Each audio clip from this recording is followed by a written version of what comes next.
Good afternoon, everyone. Welcome to today's City Talk. Let's talk about place, how art, culture, nature, and business can coexist for good cities. My name is Jacqueline West. I'm covering today for the incredible Mary Rowe. I'm thrilled that you could be joining us today for this engaging conversation hosted by the Canadian Urban Institute. And as mentioned in the publicity materials, today we're exploring how placemaking allows us to reimagine cities more than just functional spaces. Through placemaking, and this is our position, cities can become vibrant, inclusive environments that foster a sense of belonging, community interaction, and sustainability. Before we get started, I want to acknowledge that from coast to coast, we honor the ancestral and unceded territories of the Inuit, Métis, and First Nation peoples. We are committed to reflecting on the harms of the past and walking together in a spirit of openness and reconciliation. Indigenous people have stewarded these lands for generations. We are grateful for their wisdom, resilience, and ongoing contributions. Our efforts to build inclusive communities and protect our natural systems must continue to learn from and be guided by their experiences. We also recognize that urban planning and development has too often reinforced the exclusionary practices of colonialism. The work of creating cities today requires confronting these legacies and embracing new approaches rooted in equality, inclusion, and shared stewardship. So, as Mary likes to mention, our chat here with City Talk is an engaged environment all on its own. So if everybody just wanted to take a minute and let us know where you're coming from today, and saying hello. So please feel free to use the chat and engage with everybody there. One note on housekeeping, I think I should start there, is that we have a very short hour. So we may not be able to take questions, but what's normally encouraged is that you write your questions for the panelists in the chat, and we definitely do our best to get to them. I'd love to introduce today the amazing group of panelists that we have joining us. We have Nate Storing, who is the co-executive director of the Project for Public Spaces, Amanda O'Rourke, who is the executive director of 880 Cities, Madeline Spencer, the co-director of Placemaking US, and Jérôme Barth, the executive director of Belleville Placemaking. And before we hop into our conversation, we have a really exciting announcement to make. So today, if you may or may not know, is World Cities Day. And so we are glad to be celebrating this with you, our audience. And as a special thank you for attending today, we are offering a discount code, a 20% off the ticket price for our upcoming summit, the State of Canadian Cities, which will be this year in Ottawa at the NAC, the National Arts Centre, December 5th and December 6th, focused on why infrastructure matters for the future of Canada. So at that summit, we do have an exciting lineup of speakers and guests from government, from across multiple sectors, and we're going to be putting the link here in the event, for the event in the chat, and everybody will receive their coupon code by email. So today we are bringing this group of voices to talk about how we can reshape our cities for good. And we are really looking to, one, go a little bit deeper on the topic of placemaking. We've had the beautiful fortune over the last couple of months to engage with hundreds of practitioners across the world to really dive into what is placemaking now in 2024 and how is it relevant as we go forward, and how can we maximize its potency to really create people-powered spaces. So to begin our conversation, I would love to call on Nate to turn on his camera, and a note of hi Nate, a note of introduction. He's a super passionate person about engaging the public in urban design, policy, and planning through storytelling. He is the co-director of the Project for Public Spaces, if you haven't yet heard about it, and he leads and implements organizational strategy, overseeing placemaking programs and communications and development teams. Thank you for being here today.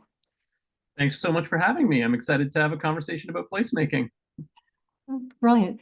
I thought maybe just for context for our audience, maybe if you wanted to talk a little bit about the organization and just the pioneering position of this in our field. Sure. So, yeah, my name's Nate Storing. I'm one of two co-executive directors at Project for Public Spaces, and we're an international nonprofit based in New York City that collaborates with placemakers around the world to create a world of community-powered public spaces. We're actually celebrating our 50th anniversary next year, which we're really excited about. So, 2025. And we were founded way back in 1975, really with a focus on kind of more like human-centered design, right? Really looking at how people use public spaces. We were pioneering like observation techniques to really understand like the nitty-gritty of why people sit one place and don't sit another place, that kind of thing. And over the years, what we found was that everyday people, the people who were using these spaces or the people who could use these spaces, were just as good at observing, evaluating, and coming up with ideas for improving public spaces as we were, as the experts coming into all these communities. And often they had insights we didn't have about local assets and all of that kind of stuff. And so over the years, we sort of transitioned from playing the role of the experts, kind of coming in to consult, to being really facilitators and coming to communities to work with local folks hand in hand to actually do this observation, evaluation, and improvement of public spaces, which we call placemaking.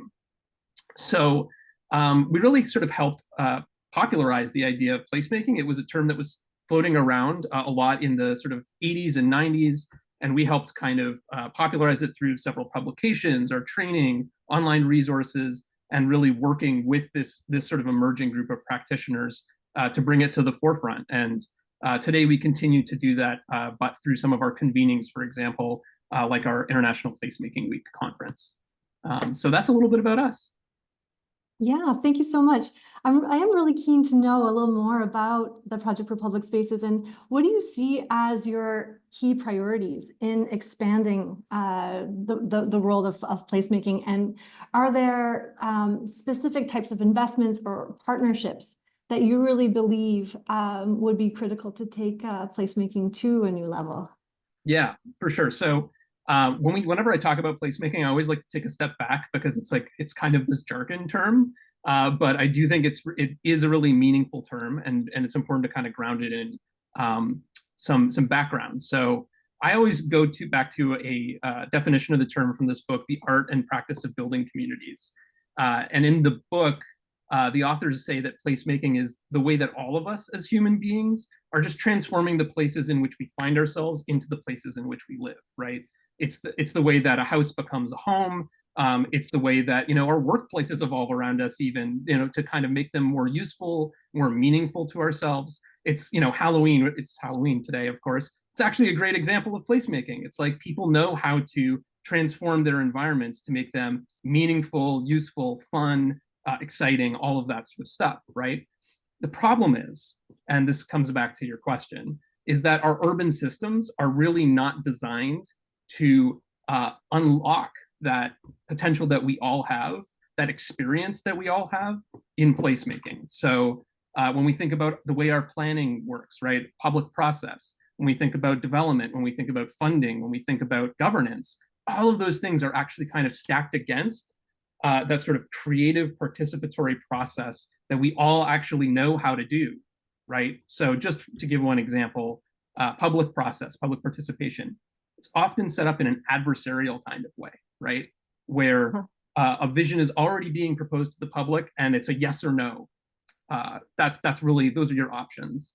And really it needs to be coming earlier in the process, needs to be more creative and constructive in tone rather than being just pitched as a yes or no. So that's just one example. But when I think about funding, even, and I think this is probably going to come up later, it often comes in these floods and droughts, right? Huge amounts of money for infrastructure, but where is the money for care of our public realm? That's, I think, a really important missing ingredient.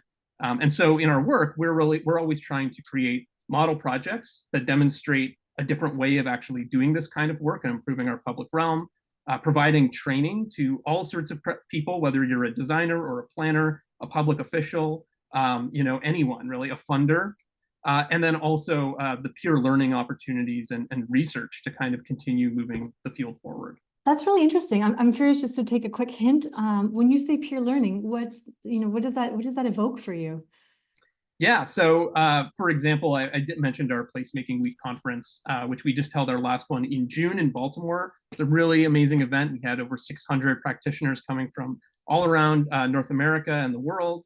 And really, it's an opportunity for people to learn deeply from each other, but also to learn from the host city. So we always try to work very closely hand in hand with a local partner so that people can like get out into public spaces themselves, learn directly from local organizations that are doing this work, and hear from them like where are their successes, where are their challenges.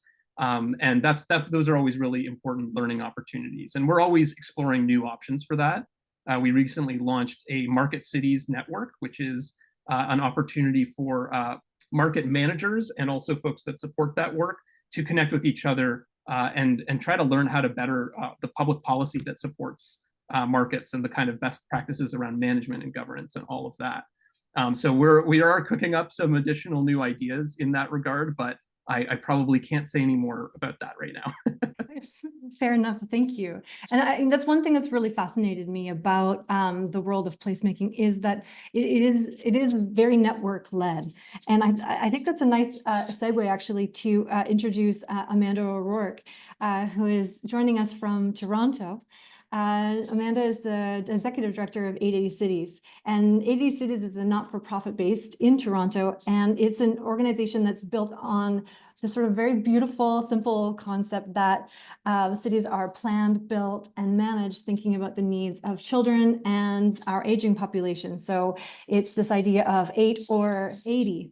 So welcome, Amanda. Hi, Jacqueline. Hi, Nate. Thank you so much for having me. It's really a pleasure. Amanda and I have had the pleasure of working alongside the CUI and 880 Cities as part of the rollout of a robust program that facilitated placemaking across Canada called the Healthy Communities Initiative. 880 Cities was a very cherished an integral partner to that program.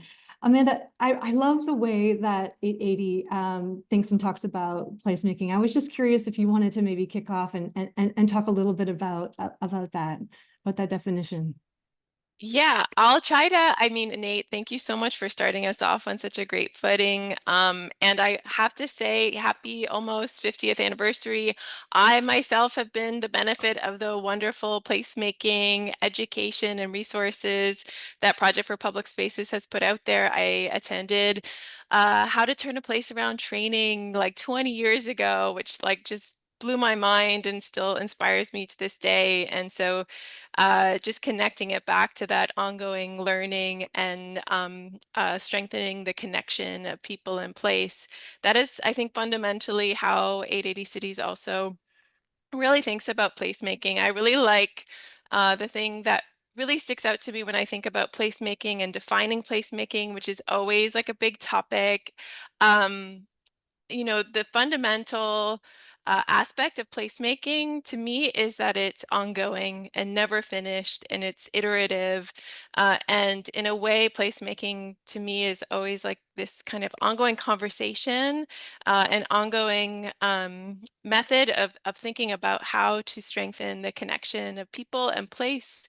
And I think in that way, it's so beautiful to know that you're kind of never finished, and you're both kind of creating memory in space, but also celebrating past memory of space.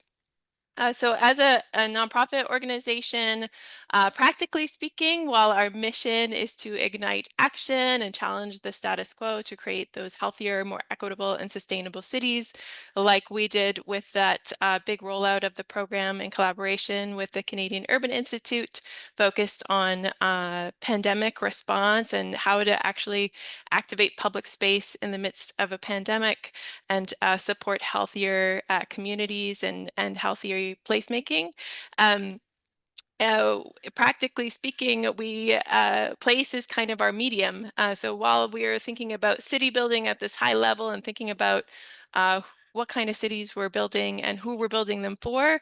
The actual medium and sort of canvas that we're using is place. And so similar to Project for Public Spaces and very much inspired by a lot of the early work of those early pioneers working in this field, very much doing these kinds of demonstration projects and working very closely with local governments to support ongoing capacity building, but also actual physical transformations of spaces in real time.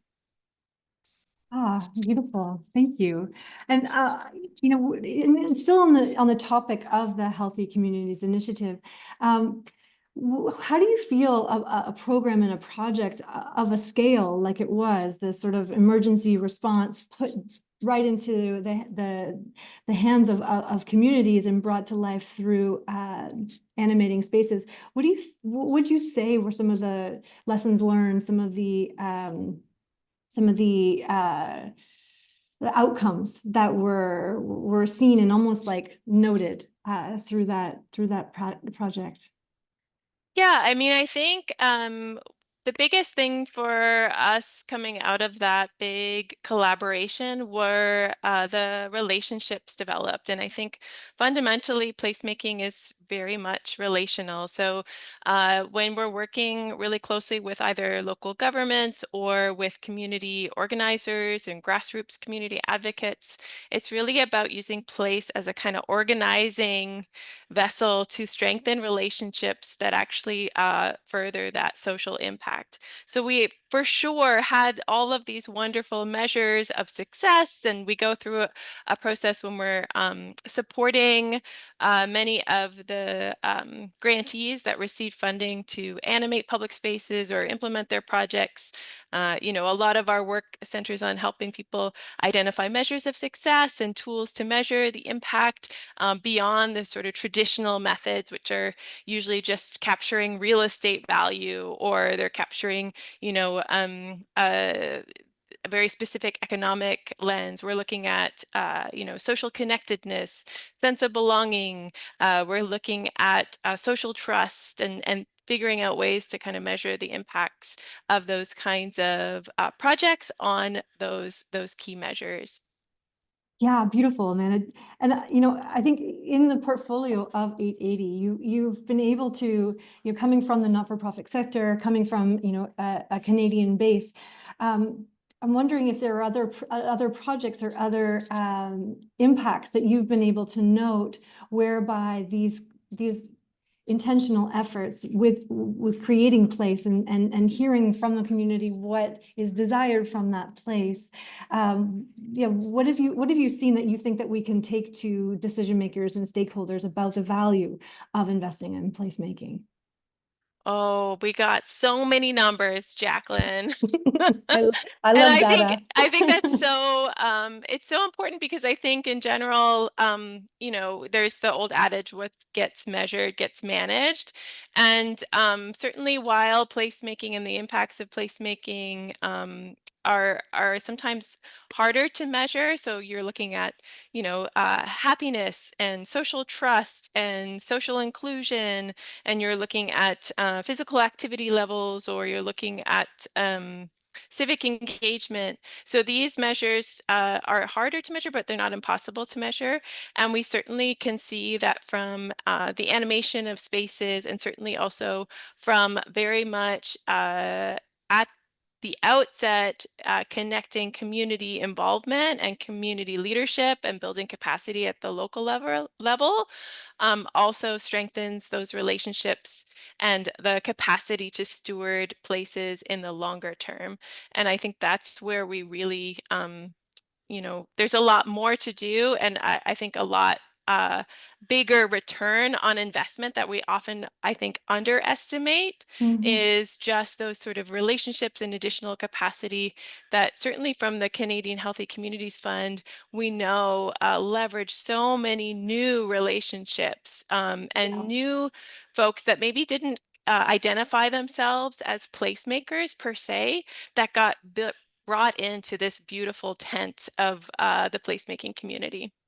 Yeah, I agree. I think that was a really special outcome was, people who work with their hands getting dirty in the community to create these kinds of outcomes, being able to adopt the language of placemaking, but then also become aware to a new world and ecosystem of tools and guides available. And I think that that's a really nice segue to introduce Madeline Spencer, who is the co-director of Placemaking US, an organization that is dedicated to capacity building, but also building those intimate relationships with communities on the ground that are doing this good work. We've had the wonderful pleasure at CUI to have been working with Placemaking US as we've been kind of uncovering this ongoing dialogue about placemaking. And Madeline and your team have brought such an incredible, beautiful perspective to the table, coming from this, distinctly south of the border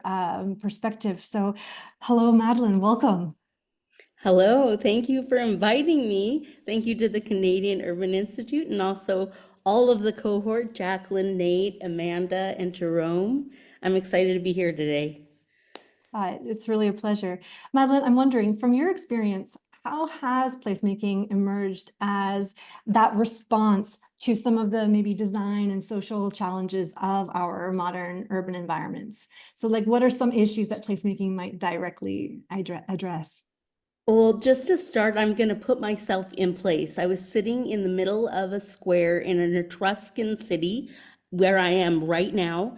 And the city's built, we're talking 27 BC, and cities are built to last.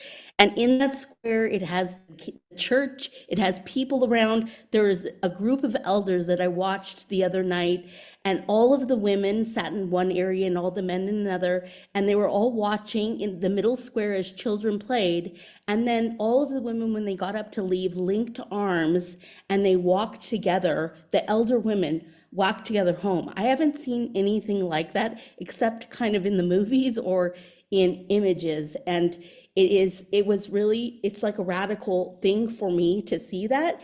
And when you're asking the question about like what it is about placemaking, I believe that placemaking undergirds a need for a deeper relationship to place and how it's made or kept. And it also establishes a value shift in our current methods of urban planning. And the value shift is one that reaches kind of back to a more holistic place based on localized stewardship of knitted communities that maintain the stewardship of place itself.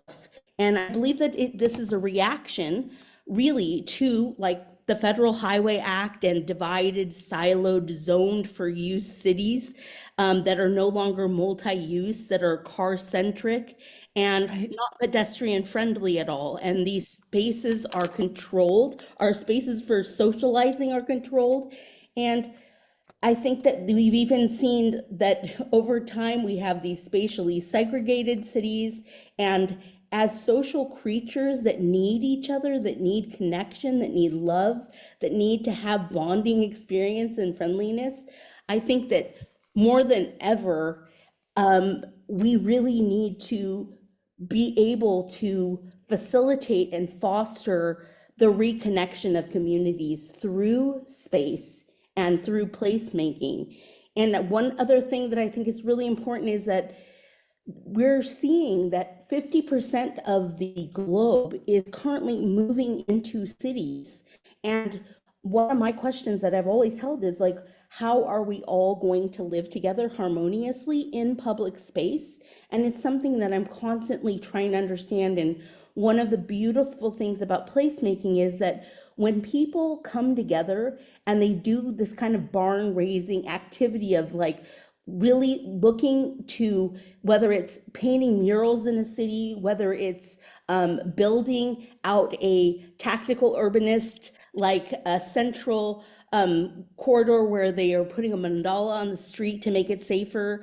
Like all of these things really bond people and make them feel ownership of where they live and where they love. And it starts to reconnect them to the land, to the people, and to the place. And some of these ways that we really need to reach back to our own indigenous cultures to understand that reconnection. So I feel that's really important. And we've often spoken in the context of flourishing and how public spaces can encourage a deeper human flourishing. And I've always enjoyed like exploring this topic with you. And you even just brought up that example of this morning in the piazza in Italy, where it sort of becomes this sort of impromptu gathering space where community can meet one another as neighbors. They can connect and find those unique experiences. I'm wondering if you wanted to take a moment and maybe share a little bit about this lens of how we can measure the outcomes of a successful or a potent public space through the idea of flourishing. Well, it's interesting because I remember when I very first spoke to you and we were talking about this, you kind of pressed me and were like, is flourishing the real ultimate goal of, what we're doing with placemaking? Is that really the case? And it really actually made me kind of deep dive into why I believed also that this concept, which comes from the Aristotelian time of eudaimonia, which is actually more than just happiness. It's about this concept where people have a life that feels filled with meaning. And the flourishing is something that I was impressed by Seth Lowe's book that recently came out just in 2023 called Why Public Space Matters. And in her book, she had this framework where there's like these 6 degrees of flourishing. And she's talking about how holistic, interconnected approaches to creating vibrant, inclusive, sustainable communities is an aspiration of individuals who are fostering environments that support human flourishing. And so the framework is kind of a roadmap, and she starts to go into some of the very important aspects of social justice, health and play, recreation, informal economy, and cultural identity, and also ecological sustainability, which are all really pertinent to the current discussion and the pressing matters that are concerning in our society today.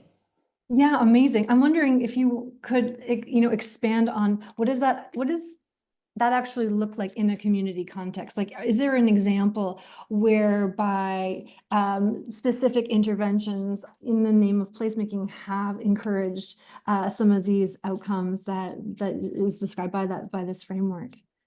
Well, so one of the examples, which actually I've had the opportunity to go to the place, and I've also had the opportunity to read as a case study, and so all these different nuanced parts of what created this space, and it would be considered a social justice space, but it's the Hudson River Walk, which has become a transformed bridge that goes from one side of Poughkeepsie over to the other side of over the Hudson River. And it's a beautiful space where people from all different walks of life come and enjoy this space.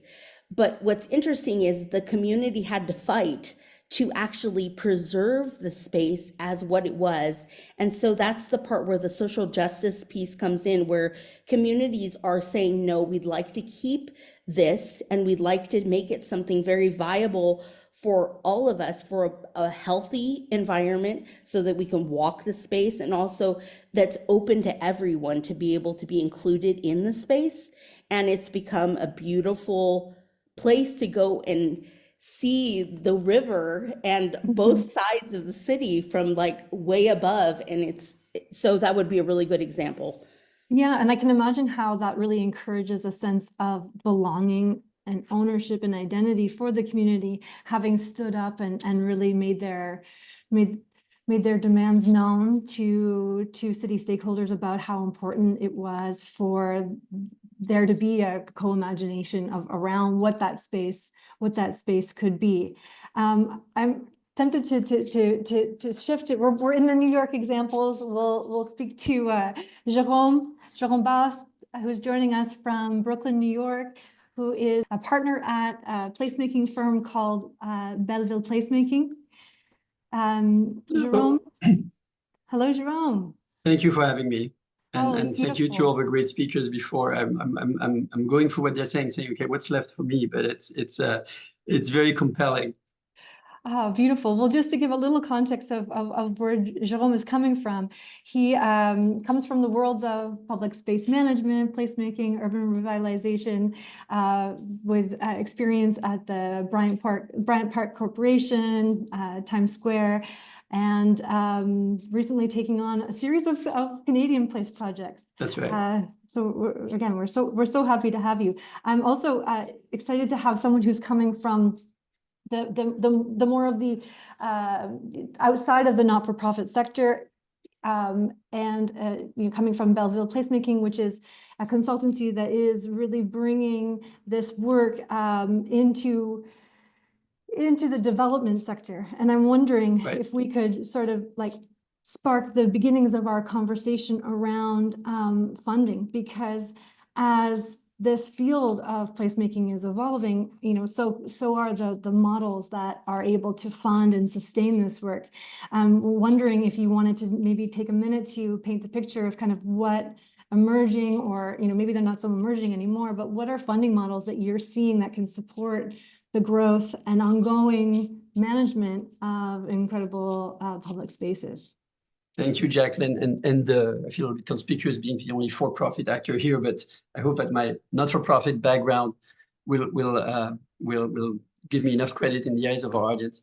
But I think I want to go back to what one of the previous speakers said, which is that the money is there. There's tons of money.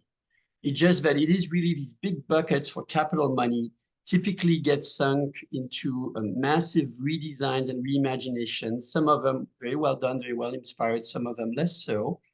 There's also a ton of money on the private side. Developers have money for all sorts of things, or can be incentivized to provide the right things. But it's not a lack of funds. And there's another thing which I think is important, which is to not present placemaking as a cost.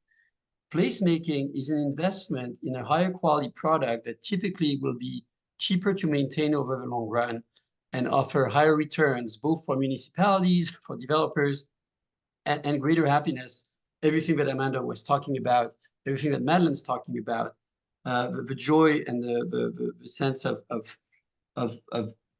being centered in a place that people experience. What we like to push our clients towards, and that's either municipalities or private developers, excuse me, is this idea of value capture. To say, look, you're creating this place, there's typically a new investment or reimagination of some kind of a space. Why not put a sliver of the ongoing costs of the place? Why not dedicate that, or the income that it's going to bring, in the form that a portion of your municipal real estate tax, or a portion of your camp charge if you're a shopping center, or some element, and reinvest that into the everyday operations of the space. I think one thing we believe, and I'm curious to see if the other panelists agree with me, is that there is no high quality public space nowadays in urban centers, even in smaller cities, that can be fully managed exclusively by the municipality. The municipalities are not equipped to manage a complex relationship with stakeholders, with the public, with constituents, the numerous demands on the space, and the demands on programming. So you need to go through some kind of third-party partnership manager. We like to do public-private partnerships. We believe that works very well, involving the community, involving local businesses, involving local civic institutions, involving the public sector, and yes, developers and private sector. Yes, there's the cat. I knew it. And funding them through the value that is created there.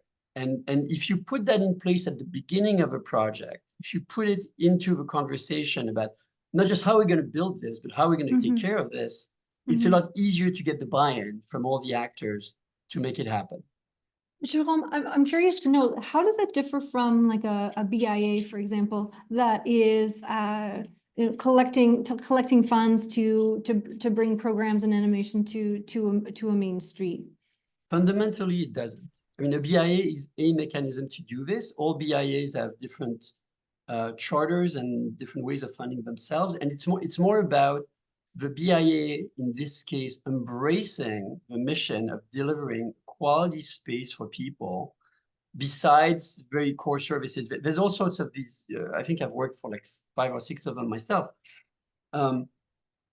It's all about the ambition, right? I mean, are you just bare bones? We're going to sweep the sidewalk and we're going to, change the bulbs, or do you really have a feeling that your job encompasses the care, the ongoing care, the stewardship of the places with the public in mind, number one. And even if you do have that ambition, will your local municipality allow you to do that? We see a lot of turf wars, a lot of defensiveness at the idea of privatization. And what does it mean? It could be that there's a risk that a private actor would appropriate the public space, but most of the time, that's not what it's about. Most of the time, it's about a transfer of competencies from the traditional organization of the public sector towards third-party public-private partnership management. Yeah, super interesting. Well, on that, on a similar thread to that, I'm curious about the sort of the beginning and the use of this term placemaking. And placemaking has started to find its home in a variety of disciplines. And I'm curious to know from everyone, how do you see this sort of broad adoption in influencing what is the core of the practice? Like, are we at risk of diluting the meaning and maybe losing sight of that sort of core community-centric principle? I'm wondering first, Nate, did you want to share first? Sure. Yeah. I mean, I think that is always the price of when a word becomes more popularized, perhaps, right? Is that everyone uses it a little bit differently. I mean, I think about like the word architecture, right? Architecture means all sorts of stuff, or curating, right? My background is exhibitions, curating. Think about how that word is used for everything now, right? And so I think placemaking is starting to get into that category of like people use it in all sorts of different ways. But I do think that there is a bit of a risk. And that's why I always like to come back to that definition I gave earlier of it's something that we all do all the time as human beings. It's not something for some specific class of people or some specific profession. We all have it in us. We're all doing it. And it's really about how does that play out in public space where you have a whole bunch of different stakeholders. It's not like a house where it's like one household.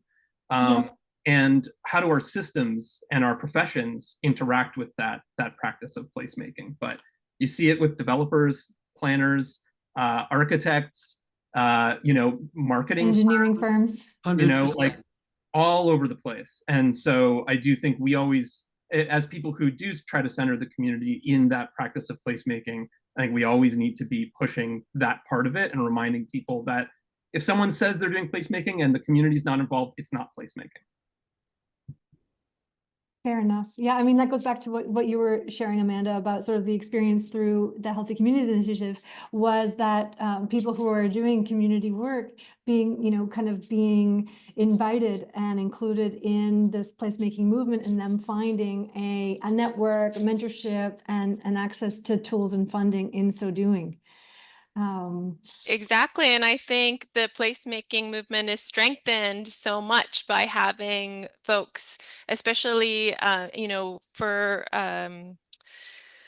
folks who aren't familiar with that initiative, it was a lot of grassroots community organizers who were maybe entering into the placemaking field from a background in doing social justice work or community service or even community gardening, but didn't necessarily, or urban agriculture, but didn't necessarily self-identify as being part of a broader placemaking community. So, yes, I agree with you, Nate, totally. There, placemaking is at the risk from the perspective of these kind of larger dominant forces of kind of co-opting placemaking for, putting a shiny billboard on sort of status quo development.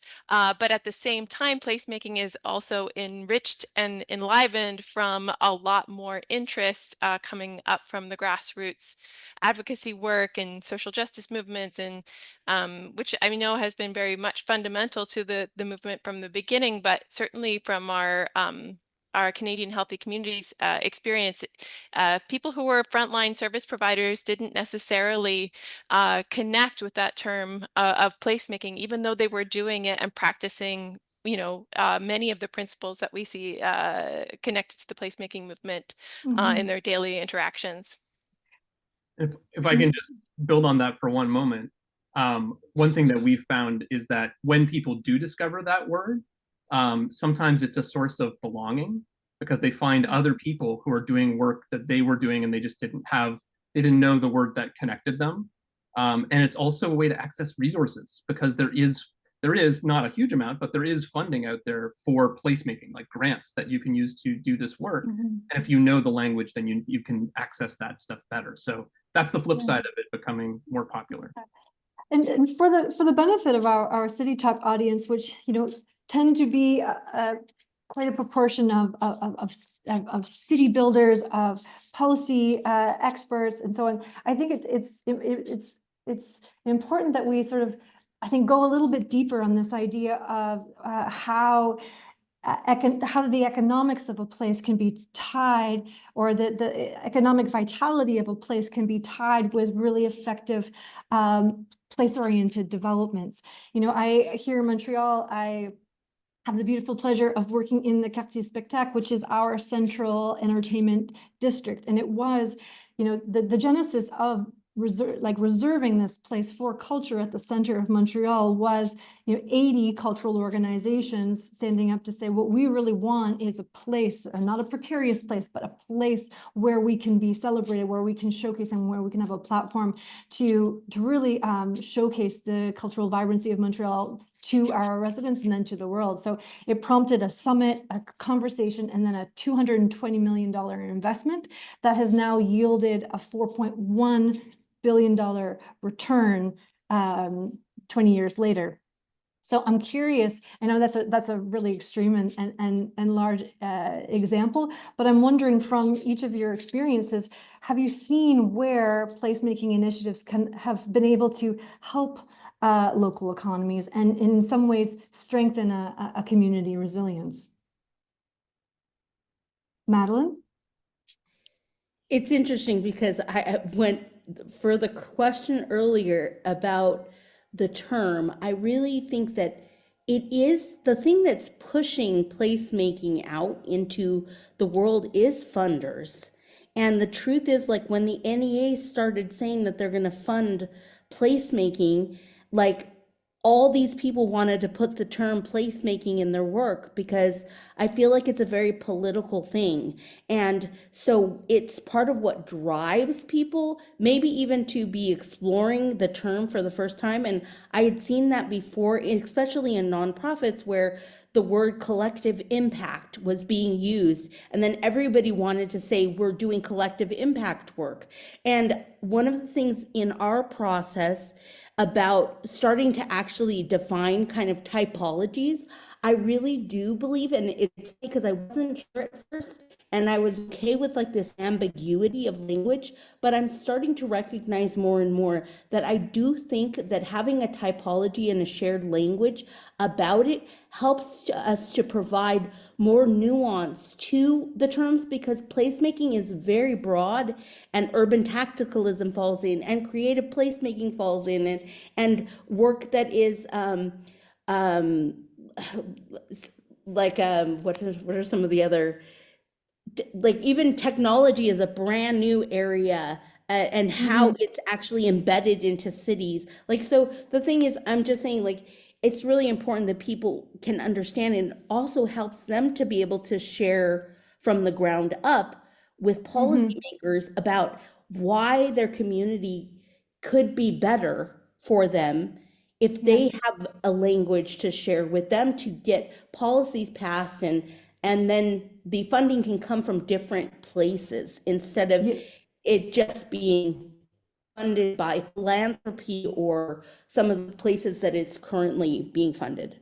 Yeah, thank you. And Jerome, did you want to jump in on that topic? To answer your question, I'm not going to go back into the term because we have so little time, but if placemaking is done right, I've never seen it not increase the economic potential of an area. And I think there's also a tension in our work, and I see some of the comments in the chat, because you don't want placemaking or you don't want enrichment to lead to displacement. And that's a reality, because rents do go up over time. And you know what, that's fine. Cities change, and places that are better and attract new people, that's great. What you can do is be thoughtful about that again from the beginning and say, okay, how am I going to fight displacement? How am I going to try to harness the positive without going to the negative? And I think these local organizations, with the help of municipalities and others, can play a big role by either purchasing or controlling some real estate, by really understanding what are the businesses that are essential to the identity of an area, and making sure that they will stay and they'll be a part of the ongoing plan of this, by educating real estate owners to not always go for the quick buck. And sometimes it's a lot better, I will say, in our work, but we find that owners that are not trading on assets all the time, but have a long-term vision, tend to be better at understanding the value that the cafe or the bookstore or the bakery or the vinyl shop bring to the attraction of an area. And what I'm more worried about, so I'm not worried about placemaking creating value. I think it creates tons of value in multiple ways, as we've discussed. I'm more worried about a trend that I see in the literature, in articles about, oh, we shouldn't make things better because then we're going to have gentrification and displacement. And I think that's a terrible mistake. I think that every community wants their community to be better. I think it's incumbent upon us to work with the responsible actors to prevent displacement.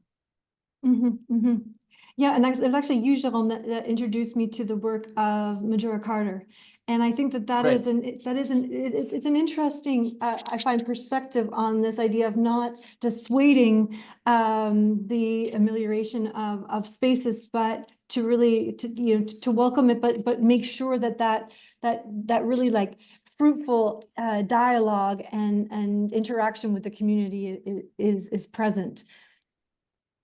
Because if not, you're gonna kill the goose that laid the golden egg, and that's not smart either. Yeah, beautiful. Nate?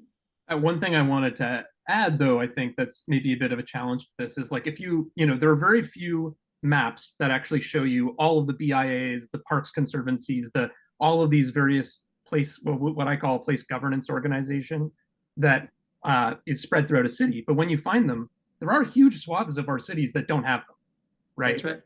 And so that's, I think, actually maybe the biggest sort of level of inequality in this is figuring out how you're able to provide that really tailored place-based kind of governance and investment in places that haven't been able to get a BIA off the ground, haven't been able to get a Parks Conservancy off the ground. And I do think that I do tend to agree with you, Jérôme, that right now the way our government is set up, it's not well equipped to necessarily provide that highly tailored service at a place-based level. But I think there must be a role for them in trying to get more of that kind of service into places that don't currently have it. That's a role we have to play. Right, because right now it's rich people organizing because they have the resources and the time and the long-term vision. But government knows how it works, and government, like in San Francisco, for example, you cannot do a new development if you don't bake a BIA in. It's part of the planning process. So that is a powerful equity tool, I think, for government to recognize that there's a useful layer of operationalization concept, if you want. And that could be replicated anywhere, it's a decision. It's understanding, hey, we need something that's going to provide these services and be attentive and be this sort of in between the community, hold some skills, critical skills in programming and maintenance, and then the government and the bigger sort of public service missions.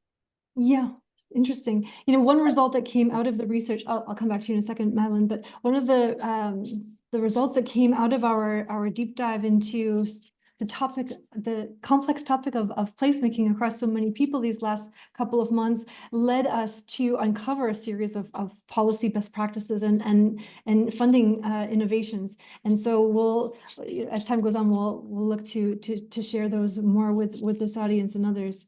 Madeline, is there something you want to say?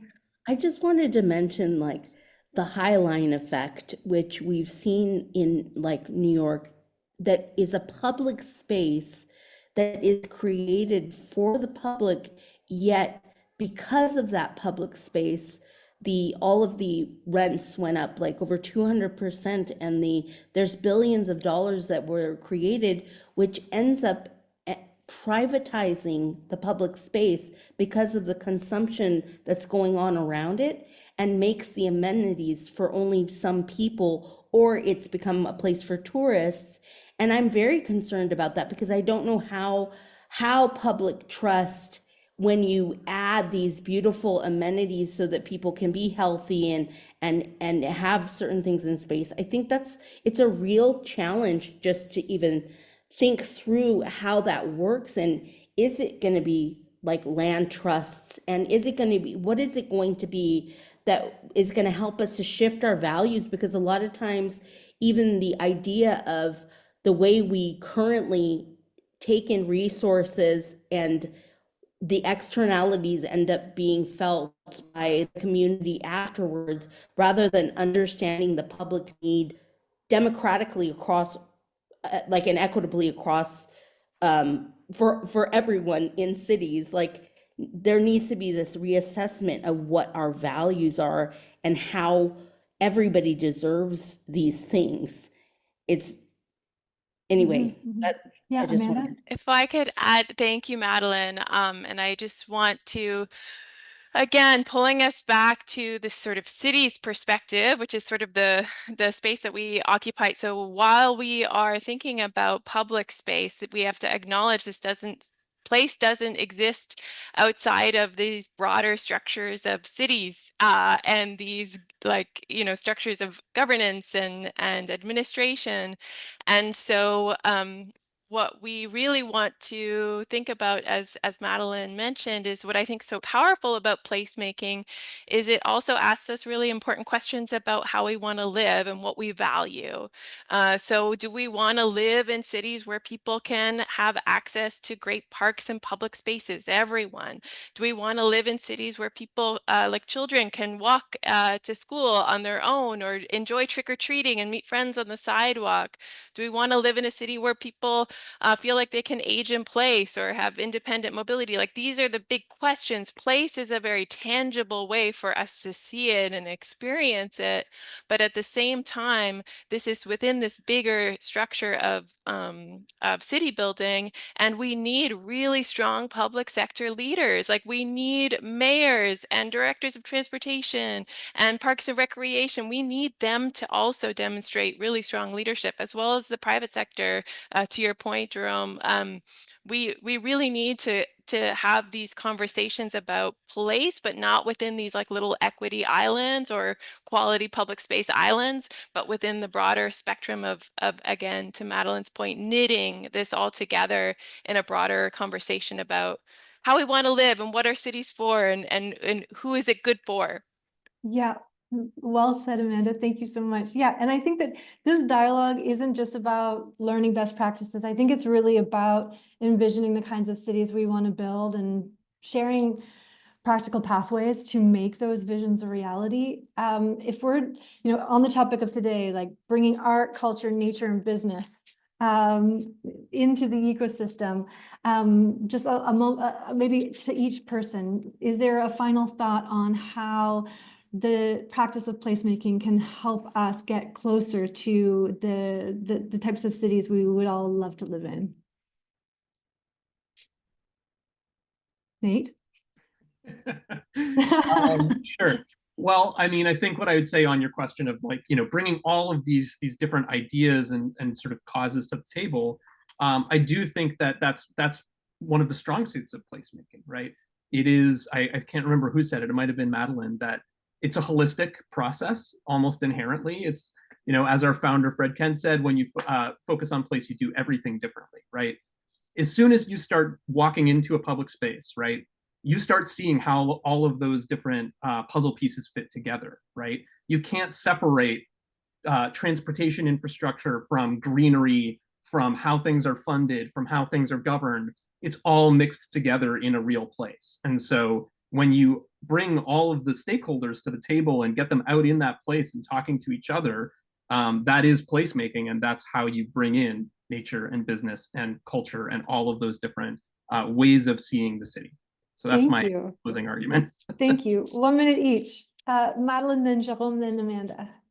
I think going back to your earlier question about flourishing, I think positive psychology essentially shows and emphasizes that flourishing goes beyond just happiness, and it's the absence of negative emotions, and it encompasses a holistic approach to well-being that has to do with our physical, emotional, social, and psychological aspects of life. And I think that the key components of flourishing is that we have the ability to live and love and have joy and gratitude and hope and contentment in the places that we live, and that we're able to age in place and not be pushed out. Beautiful. Jerome. That was amazing. was. Yes. So very, very prosaically, and in the hope that there are some people in our audience who have power over this, you have to realize that most city codes in the US and Canada actually prevent us from building these places. They make it impossible to do it in 100 different ways.